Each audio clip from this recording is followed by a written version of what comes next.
They're so thin and unsubstantiated, and yet they're so parroted by corporate media.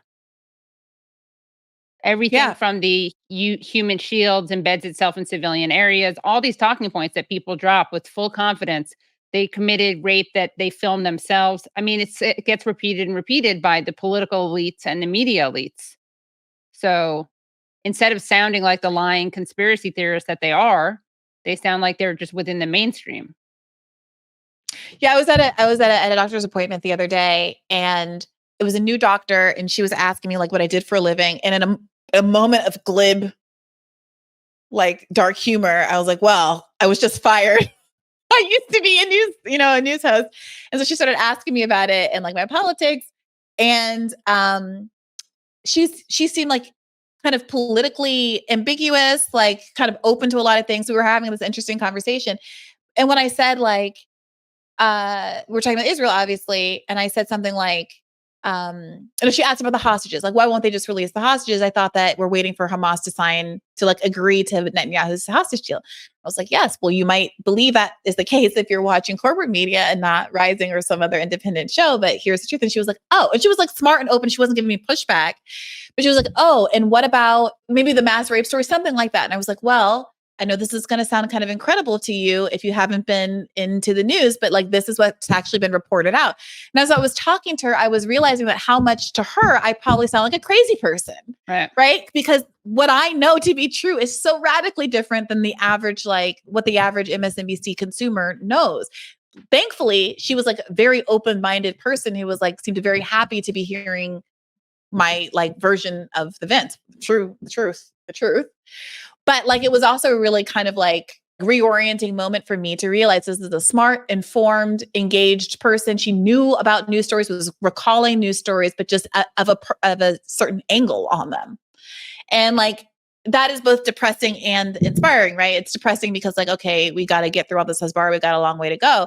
But it's also reassuring to know that so many of the people who in a poll might say they disagree with how we feel about the conflict in Gaza only feel that way because they are being kept in a kind of a knowledge bubble. And there's a lot of like space to grow from our side of things. I know I was talking to someone and explaining it's similar to your story. A friend of mine who's not very political. She's like a good person, open-minded. And it's funny how she was like, wait, what? They did what? Wait, they didn't do what? Yeah. And I realized, I'm like, I must sound kind of like, wait, no, you're not going to believe it. Actually, what happened is, and then I realized I must sound like a conspiracy theorist only because it's so not heard what we're saying. I mean, it's heard in independent media, but it goes, again, if you just listen to corporate media, you're going to think people like us are insane unless you actually like take a little bit of time to hear what we're saying. And then you can hear from the substance and you can hear from the way we cite history. I think that maybe we are more trustworthy than the liars. I mean, you know what's interesting about this moment? I've said this a couple times lately, or I've thought about it a couple times. You know, obviously you and I have our criticisms of Bernie Sanders. A lot of people who watch the show hate him. They accuse him of sheepdogging, whatever. Just pause that for a second. There was obviously a major media campaign against Bernie Sanders, right? And you and I spend a lot of time talking about that and writing about that. And it was very gaslighting. That's such an overused word, but it really, you did feel like you were gaslit. And it almost felt like you were in the Twilight Zone because Bernie would be like at the top of some poll. And on MSNBC, they would show him literally at the bottom, even though he was at the top. Crazy stuff like that. And you see that with Israel-Palestine also, where somehow the truth gets inverted. And because people like Biden are saying he saw the beheaded babies, or because Debbie Wasserman Schultz implies that she saw photographic images or video images of sexual violence happening, it is like such a Twilight Zone warped reality where what's up is down and what's down is up. And it does remind me a lot of those days during the Bernie campaign where you were like, you're kidding me. You can't actually be doing this. You're not actually doing this. And every time I would be naive, I guess, again, and be like, no, this is impossible. It's like they lie so much, but they can't be this blatant about it. And then they would do it. And it's a similar thing with this.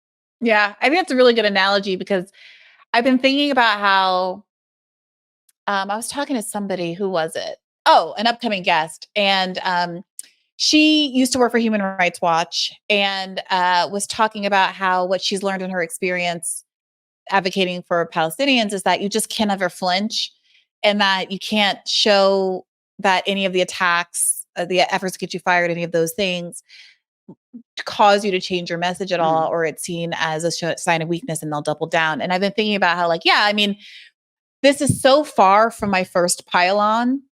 Right. I was listening to a podcast that I like today, and one of the guests was Roxane Gay. And I was thinking about how back in the early internet days when I was first on Twitter, I was fighting with all these people like Roxane Gay and like, Nicole Hannah-Jones and like, and how like when the 2016 Hasbara gaslighting was what caused me to even start doing freelance journalism in the first place, because it was so frustrating not to hear like the real perspective of Bernie supporters being reflected in the news, and how at the end of 2020, when the campaign ended, how everyone was like, you'll never work in this town again. And you're including one of Robbie's co-hosts this week. I thought was very funny to see him having told me I would never get a real job, filling in my footsteps on a temporary basis on the Hill. Oh my God.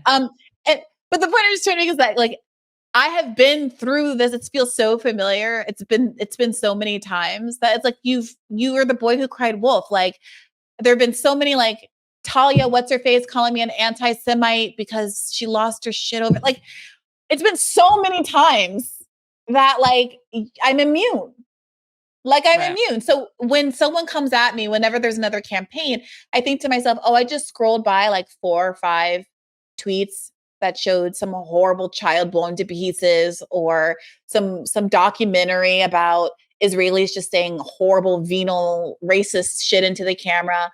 And I'm like, well, I didn't retweet those because I thought it was overkill, but you just started a pylon against me. So let me just go back down the feed and make sure I quote tweet, retweet, quote tweet, retweet. Right. I'm going to put 2 more things on my timeline for every bad faith attack you throw my way. And that's just my own way of trying to manage it. But it feels right. It feels good and it feels effective, because what Mark said earlier about like, they're coming after you, must be doing something right. Right. Like that can get to a little bit of a weird, creepy place with some of these like canceled, everyone that must be doing something right because I just made fun of a woman in a wheelchair or something. I'm not going to take it to like a crazy extreme, but there is something to that. And I feel very heartened to be in your company and Mark's company. I'm much newer to this than you two are, but your courage in the face of all this fire has been very inspiring to me. And I just am so grateful to have you in this space, Katie. Oh, thanks, Bri. Well, you too.